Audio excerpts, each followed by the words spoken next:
Hello friends, welcome back to Cinelokam X. Hollywood action సిరీస్లు ఇష్టపడే వాళ్లకి అమెజాన్ ప్రైమ్లో ఉన్న జాక్ రయాన్ గురించి ప్రత్యేకంగా చెప్పక్కర్లేదు. ఇప్పుడు ఆ సిరీస్కి కంటిన్యూయేషన్గా Jack Ryan Ghost War movie వచ్చేసింది. మరి ఈ సినిమా ఎలా ఉందో చూద్దాం. ముందుగా బేసిక్ డీటెయిల్స్ చూసుకుంటే, మొన్న మే 20న డైరెక్ట్గా అమెజాన్ ప్రైమ్ ఓటీటీలోకి వచ్చేసింది. ఇది మన తెలుగు డబ్బింగ్లో కూడా ఉంది. ఇక రన్ టైం చూసుకుంటే కేవలం 1:45 మాత్రమే. ఈ సినిమా స్టోరీ ఏంటంటే, సిఐఏ నుంచి బయటకొచ్చేసి నార్మల్ లైఫ్ లీడ్ చేస్తున్న హీరో జాక్ దగ్గరికి తన పాత బాస్ వస్తాడు. లియామ్ అనే ఒక పవర్ఫుల్ విలన్ తన టీంతో కలిసి చేసే కుట్రల్ని జాక్ ఎలా ఆపాడు అనేది మిగతా స్టోరీ.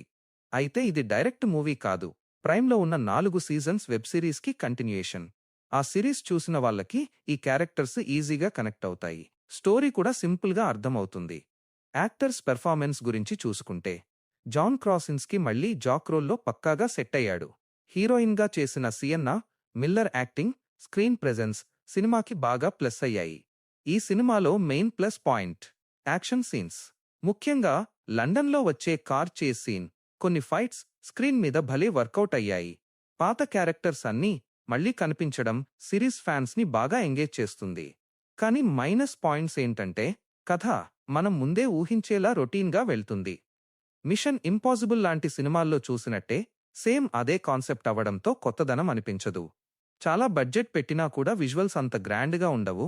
ఫస్ట్ హాఫ్ అనాలిసిస్ చూసుకుంటే కథ కొంచెం ఫాస్ట్గానే స్టార్ట్ అవుతుంది. జాక్ తన పాత టీంని కలపడం, ఆ మిస్టరీని వెతికే సీన్స్ ఆడియన్స్ని బాగానే ఎంగేజ్ చేస్తాయి. సెకండ్ హాఫ్కొచ్చేసరికి సినిమా ఒక రొటీన్ యాక్షన్ మూవీలాగా మారిపోతుంది. ఎమోషనల్ కనెక్ట్ మిస్ అవ్వడం వల్ల క్లైమాక్స్ ఫైట్స్ పెద్దగా ఇంపాక్ట్ చూపించవు. ఫ్యామిలీతో చూడొచ్చా అంటే, ఇందులో బ్లడ్, యాక్షన్ కొంచెం ఎక్కువే ఉంటుంది. అందుకే చిన్న పిల్లలకి దూరంగా ఉంచి సింగిల్గా చూడటం బెటర్. ప్రస్తుతం ఇది ప్రైమ్ వీడియో ఓటీటీలోనే ఉంది కాబట్టి యాక్షన్ మూవీస్ ఇష్టపడే వాళ్ళు ఈ వీకెండ్కి ఇంట్లోనే చూసేయొచ్చు. ఫైనల్గా చెప్పాలంటే, గోస్ట్ వార్ మూవీ పాత సిరీస్లో ఉన్నంత ఇంట్రెస్టింగ్గా అయితే లేదు. జస్ట్ ఒక టైం పాస్ యాక్షన్ మూవీలాగా మాత్రమే అనిపిస్తుంది. సో ఇదండి ఫ్రెండ్స్, ఇవాల్టి మన మూవీ రివ్యూ. నెక్స్ట్ మీకు ఏ సినిమా రివ్యూ కావాలో కింద కామెంట్స్లో చెప్పండి. ఖచ్చితంగా ఆ రివ్యూ చేస్తాను.